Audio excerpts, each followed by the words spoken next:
Hello friends, welcome all of you in your YouTube channel विज्ञान study point. Friends, आज के इस video में हम कक्षा 10 के अध्याय 6 रासायनिक अभिक्रिया एवं उत्प्रेरक पढ़ने जा रहे हैं। यह टॉपिक कॉम्पिटिटिव एग्जाम की दृष्टि से बहुत ही इम्पोर्टेंट है। इसमें से सभी प्रतियोगिता परीक्षाओं में 2 या 3 क्वेश्चंस जरूर पूछे जाते हैं, इसलिए वीडियो को अंत तक जरूर देखें। तो आइए स्टूडेंट, स्टार्ट करते हैं आज की क्लास। जैसा कि स्टूडेंट आप देख पा रहे हैं, आज का जो हमारा टॉपिक है रासायनिक अभिक्रिया एवं उत्प्रेरक। तो स्टूडेंट, सबसे पहले हम ये देखेंगे रासायनिक अभिक्रिया क्या होती है, रासायनिक अभिक्रिया किसे कहते हैं। तो स्टूडेंट्स, रासायनिक अभिक्रिया का मतलब है जो रासायनिक परिवर्तन होते हैं, यानी रासायनिक अभिक्रिया हो गई स्टूडेंट्स जो रासायनिक परिवर्तन होते हैं स्टूडेंट्स, उसको रासायनिक अभिक्रिया कहते हैं। और जो सेकंड वर्ड हमारे पास में यहाँ पर है उत्प्रेरक। स्टूडेंट्स, उत्प्रेरक जो है ये क्या करता है, ये किसी भी अभिक्रिया के वेग को बढ़ाता है या घटाता है। यानी उत्प्रेरक का आप इतना से याद रखिए, ये क्या करेगा, अभिक्रिया के वेग को बढ़ाता भी है और घटाता है, यानी कि कम भी करता है। यानी उत्प्रेरक क्या करते हैं स्टूडेंट, ये एक तरह के उत्प्रेरक जो होते हैं ये किसी भी अभिक्रिया के वेग को बढ़ा भी सकते हैं और अभिक्रिया के वेग को घटा भी सकते हैं। ओके स्टूडेंट्स, अब हम बात करते हैं परिवर्तन। स्टूडेंट्स, जो परिवर्तन शब्द हम यहाँ देख रहे हैं, इसका अर्थ है किसी भी पदार्थ का एक अवस्था से दूसरी अवस्था में, किसी भी पदार्थ का एक अवस्था से दूसरी अवस्था में बदलना। यानी कोई भी पदार्थ अपनी एक अवस्था से दूसरी अवस्था में बदल जाए या परिवर्तित हो जाए तो उसको हम क्या कहेंगे, परिवर्तन। ओके स्टूडेंट्स, परिवर्तन का अर्थ समझ में आ गया। यानी कोई भी पदार्थ जो एक अवस्था से दूसरी अवस्था में बदलेगा उसको हम क्या कहेंगे, परिवर्तन। ओके स्टूडेंट्स, अब देखिए हमारे पास में एक वर्ड है यहाँ पे अवस्था। जो हमने वर्ड यूज किया अवस्था, पहले हमारे को ये चीज तो क्लियर हो गया अवस्था क्या है। अवस्था का अर्थ है स्टूडेंट्स प्रत्येक पदार्थ प्रकृति में जिस रूप में विद्यमान होगा, कोई भी पदार्थ प्रकृति में जिस रूप में विद्यमान होगा वो है उसकी अवस्था कहलाती है। यानी प्रकृति में जिस रूप में आप कोई पदार्थ विद्यमान होगा उसको आप क्या कह सकते हैं, ये उसकी अवस्था है। अतः कोई भी पदार्थ प्रकृति में निम्न 5 अवस्थाओं में विद्यमान होता है। इन स्टूडेंट्स, किसी भी जो प्रकृति में जितने भी पदार्थ हैं उनकी कुल कितनी अवस्थाएं होती हैं, 5। तो हमें याद रखना है कितनी अवस्थाएं होती है स्टूडेंट्स, 5 अवस्थाएं होती है। अवस्थाएं कौन कौन सी स्टूडेंट्स, देखिए किसी भी पदार्थ की प्रथम अवस्था जो होती है उसे ठोस, सेकंड द्रव, थर्ड गैस, fourth plasma, fifth Bose Einstein कंडस्टेंट।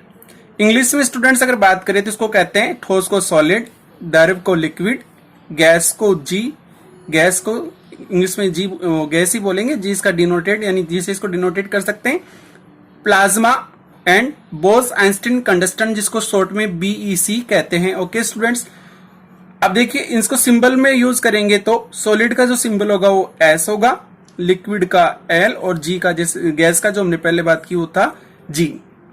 अब हम देख लेते हैं थोड़ा सा इनका इंट्रोडक्शन देख लेते हैं स्टूडेंट्स, क्योंकि आगे हम जो टॉपिक शुरू करेंगे उससे पहले हमारे इसको बेसिक थोड़ा सा इसका यहाँ कंप्लीट कर लेते हैं।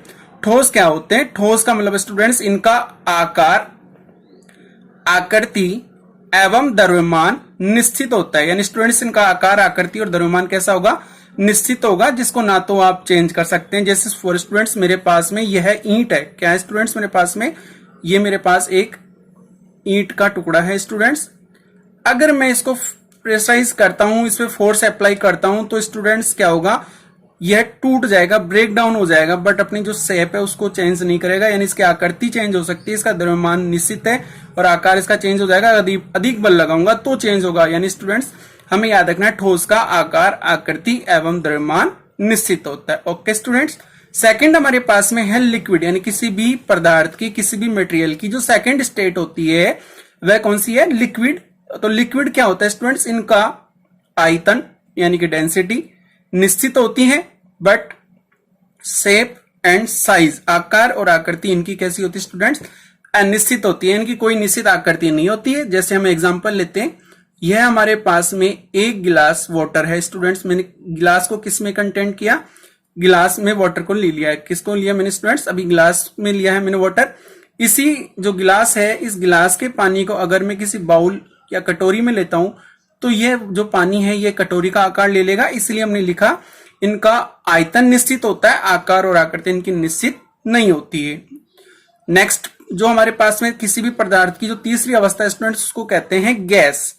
तो स्टूडेंट्स याद रखिए इनकी कोई निश्चित आकार या आकृति नहीं होती है। स्टूडेंट्स जो भी गैस है उनकी कोई निश्चित आकार या आकृति नहीं होती है। ओके स्टूडेंट्स, फोर्थ स्टेट जो किसी भी पदार्थ की हो सकती है वह है प्लाज्मा। स्टूडेंट बहुत ही इंपॉर्टेंट है, कॉम्पिटिटिव एग्जाम की दृष्टि से आपको यह याद रखना है, प्लाज्मा और बीईसी। यहां से आपके क्वेश्चन आते हैं, जितने भी आपकी एनटीपीसी का एग्जाम है या आपका जो राजस्थान पुलिस पटवार, वहां से जो क्वेश्चंस अगर इस टॉपिक से बनेंगे तो प्लाज्मा और बीईसी से बनेंगे। बहुत इंपॉर्टेंट है, अच्छे से इसको देखिए और वीडियो को अंत तक जरूर देखिए स्टूडेंट्स, तो ही आज का टॉपिक आपका क्लियर होगा। तो देखिए प्लाज्मा इसके खोज करता है स्टूडेंट, सबसे पहले खोज करता है, यानी प्लाज्मा जो स्टेट है इसकी खोज की थी विलियम क्रूकस। खोज किसने की थी स्टूडेंट्स? विलियम क्रूकस ने इसकी खोज की। और नामकरण देखिए स्टूडेंट्स, वैज्ञानिक दो हैं, एक ने इसकी खोज की जो तो थे विलियम क्रूकस, और जो प्लाज्मा नाम दिया था वह दिया सर इर्विंग लैंगम्यूडर। सर इर्विंग लैंगम्यूडर ने इसको प्लाज्मा नाम दिया। अब इसकी प्रॉपर्टीज क्या है वो देख लेते हैं। प्लाज्मा जो है इसके गुण है गैस से मिलते जुलते हैं, यानी प्लाज्मा जो है स्टूडेंट्स ये किससे मिलता जुलता है? गैस के समान ही या गैस अवस्था के समान ही होते हैं। जो लास्ट पॉइंट हमारा है स्टूडेंट्स बहुत ही इंपॉर्टेंट है, किसी भी कॉम्पिटिटिव एग्जाम में आप जाएंगे तो एक क्वेश्चन आपका यही बन के आ जाता है, बीईसी का फुल फॉर्म।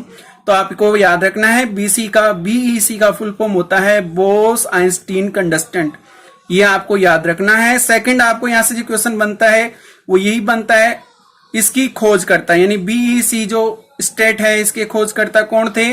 तो हमें बताना है Satyendra Nath Bose. Okay students, Bose Einstein condensate जिसके खोजकर्ता कौन थे? सत्येंद्र नाथ बोस इसके खोजकर्ता हैं। Okay students, that is clear. अगर आपसे ये कहा जाए होता क्या है तो हमें याद रखना है, इसमें बोसेन की तनु गैस को परम शून्य के बहुत निकट ताप पर अगर ठंडा कर दिया जाए तो बोसेन निम्नतम क्वांटम अवस्था में आ जाता है, जिसको बोस आइंस्टीन कंडस्टेंट कहते हैं। Okay students, that is clear. Next students, अब हम देखते हैं परिवर्तन के प्रकार। प्रकृति में जो परिवर्तन है स्टूडेंट्स, जैसा आपने पहले पढ़ा था परिवर्तन किसे कहते हैं, अब हम देखेंगे परिवर्तन के प्रकार। तो प्रकृति में दो प्रकार के चेंजेस होते हैं, एक होता है भौतिक परिवर्तन और एक होता है स्टूडेंट्स रासायनिक परिवर्तन। तो भौतिक परिवर्तन जिसको इंग्लिश में फिजिकल चेंज कहते हैं और रासायनिक परिवर्तन को इंग्लिश में केमिकल चेंज कहते हैं। इस टॉपिक को पढ़ने से पहले हमें यह पढ़ना होगा भौतिक गुण क्या होते हैं और रासायनिक गुण क्या होते हैं। तो आइए स्टूडेंट्स पहले हम देख लेते हैं भौतिक व रासायनिक गुण क्या होते हैं। ओके स्टूडेंट्स, तो अब हम देखते हैं भौतिक गुण क्या होते हैं।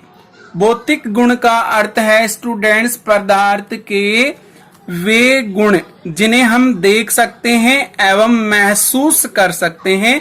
महसूस का मीन्स हो गया स्टूडेंट्स फील करना, तो महसूस कर सकते हैं उन्हें हम क्या कहते हैं? भौतिक गुणधर्म कहते हैं। यानी स्टूडेंट्स किसी भी पदार्थ की ऐसी प्रॉपर्टीज जिनको आप सीन भी कर सकते हो, जिनको आप टच भी कर सकते हो, फील भी कर सकते हैं, वो सारे कौन से करैक्टर हो जाएंगे स्टूडेंट्स? उनके भौतिक करैक्टर यानी उनके फिजिकल करैक्टर हो जाएंगे। जैसे हम बात करें उसका रंग स्टूडेंट्स, इसका एग्जांपल हम ले सकते हैं किसी भी वस्तु का, किसी भी पदार्थ का रंग, आकार, गैस, ये सभी स्टूडेंट्स उसके कौन से करैक्टर होते हैं? फिजिकल करैक्टर हैं स्टूडेंट्स। तो फिजिकल करैक्टर मीन्स है जिनको आप सीन कर सकते हैं, जिनको आप फील कर सकते हैं, वो सारे फिजिकल करैक्टर होते हैं। ओके स्टूडेंट्स, नेक्स्ट देखिए सेकंड जो पॉइंट हमारा है केमिकल प्रॉपर्टीज, रासायनिक गुण। तो रासायनिक गुण क्या होते हैं स्टूडेंट्स? पदार्थ के वे गुण जिन्हें हम देख नहीं सकते। स्टूडेंट्स पदार्थ के ऐसे गुण जिनको आप देख नहीं सकते बट महसूस कर सकते हैं, यानी कि फील कर सकते हैं स्टूडेंट्स, उन्हें बोलेंगे रासायनिक गुणधर्म। जैसे फैन ऑन करने पर, जैसे स्टूडेंट्स हम एग्जांपल लें, फैन ऑन करने पर अगर हमें ठंडा महसूस हो रहा है तो हवा के कारण महसूस होगा। क्या आप उसको देख सकते हैं? क्या आप एयर को सीन कर सकते हैं? नो। तो इसका मतलब स्टूडेंट्स उसका कौन सा करैक्टर है? केमिकल। ओके स्टूडेंट्स, ऐसे ही जैसे वाटर है तो उसका केमिकल जो करेक्टर है वो H2 हो जाएगा, केमिकल कंपाउंड जो उसका वो क्या हो जाता है H2O। तो ओके स्टूडेंट्स, तो केमिकल या रासायनिक गुण में हमें याद रखना है जिनको हम देख नहीं सकते बट फील कर सकते हैं, वो उसके रासायनिक गुण होते हैं। Okay students, that is clear.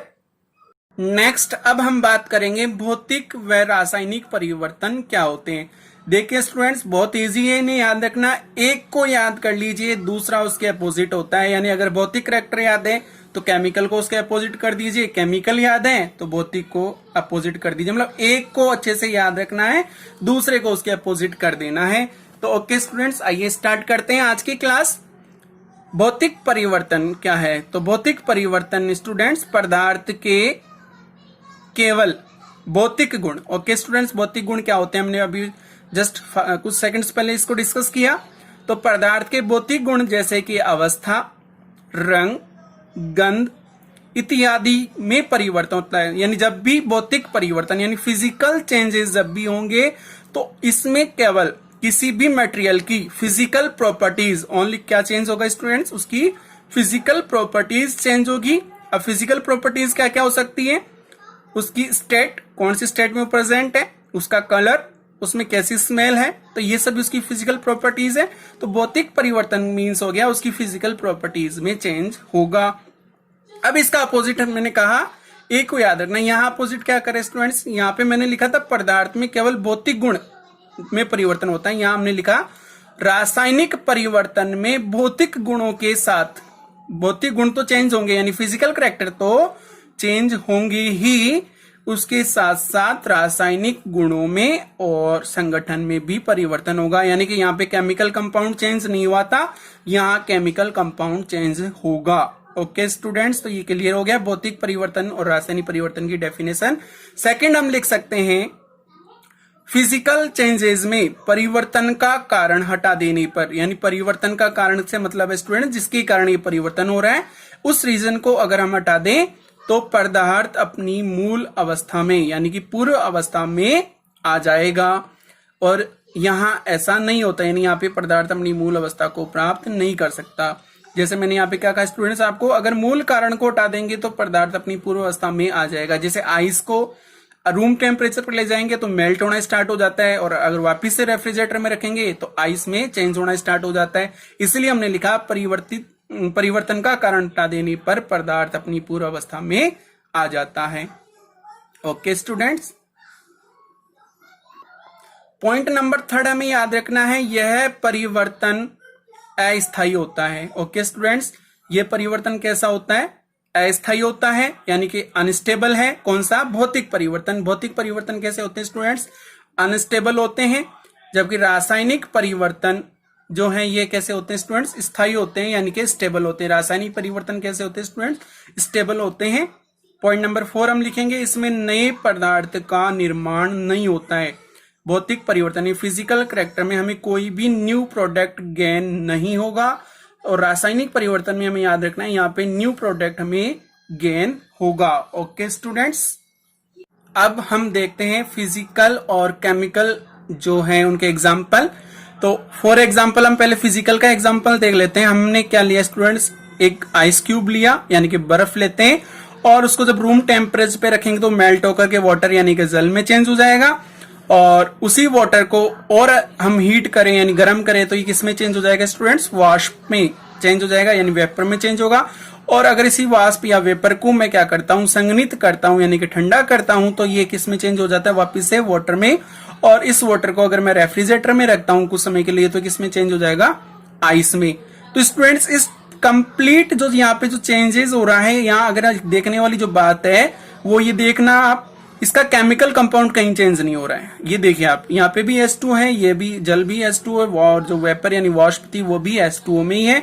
तो यहाँ चेंजेस क्या हुआ स्टूडेंट्स? यहाँ पे ओनली जो भी मटेरियल है उसकी स्टेट चेंज हो रही है। आइस था ठोस यानी कि सॉलिड में, वाटर लिक्विड में, और वाष्प गैस में। यानी यहाँ पे सिर्फ जो मटेरियल है इसने अपनी स्टेट चेंज की है, केमिकल कंपाउंड चेंज नहीं किया, ओनली फिजिकल कैरेक्टर चेंज किए। तो इसलिए इसको हम कौन सा एग्जाम्पल बोलेंगे? Physical change. कौन सा, किसका एग्जाम्पल होगा ये? Physical change. ओके स्टूडेंट्स, अब देखिए हम देखते हैं केमिकल या रासायनिक जो चेंजेस है इसका एग्जांपल देखते हैं। तो फर्स्ट हमारी जो डेली लाइफ में हम देखते हैं दूध से दही बनना, ये किसका एग्जांपल है? रासायनिक का। क्योंकि है क्योंकि हमने यहाँ पे लिखा था इस प्रकार के परिवर्तन स्थायी होते हैं और नए पदार्थ का निर्माण होता है। तो जब भी दूध से दही बनेगा तो देखिए स्टूडेंट्स, दूध एक पदार्थ है और इससे जो नया पदार्थ बना वो क्या बन गया स्टूडेंट्स? दही। अब दही से आप दूध नहीं बना सकते, इसलिए ये हमारा किसका एग्जाम्पल हो गया? रासायनिक परिवर्तन का। सेकंड एग्जाम्पल हम ले सकते हैं लकड़ी या कोयले का जलना। देखिए स्टूडेंट्स, कोयला प्लस ऑक्सीजन, तो एक तो आप यहाँ पे हमेशा याद रखिए जब भी किसी चीज को आप बर्न करेंगे तो वो ऑक्सीजन की प्रेजेंस में ही बर्न होगा। इसलिए ऑलवेज याद रखिए किसी भी चीज को बर्न करते हैं तो वहां नेसेसरी है O2 की प्रेजेंट। अगर O2 एब्सेंट है तो वो चीज नहीं बर्न होगी। तो कोयले को हमने क्या किया? जलाया या बर्न किया, तो ये ऑक्सीजन की प्रेजेंस में जलेगा तो क्या बनाएगा? कार्बन डाइऑक्साइड, और साथ में देगा ऊष्मा। ओके, जैसा कि हमने इसका जो रासायनिक समीकरण लिखा हुआ है C+O2 equal to CO2 plus H2। Okay students, आज के वीडियो में यहीं पे इतना ही देखेंगे। नेक्स्ट वीडियो में मैं आपको रासायनिक अभिक्रियाओं के प्रकार, रासायनिक समीकरण कैसे लिखते हैं, कैसे उनको संतुलित करते हैं, ये सभी नेक्स्ट वीडियो में बताऊंगा। वीडियो अच्छा लगा हो तो लाइक करें, शेयर करें और चैनल को सब्सक्राइब करें। Thank you. जय हिंद, जय भारत।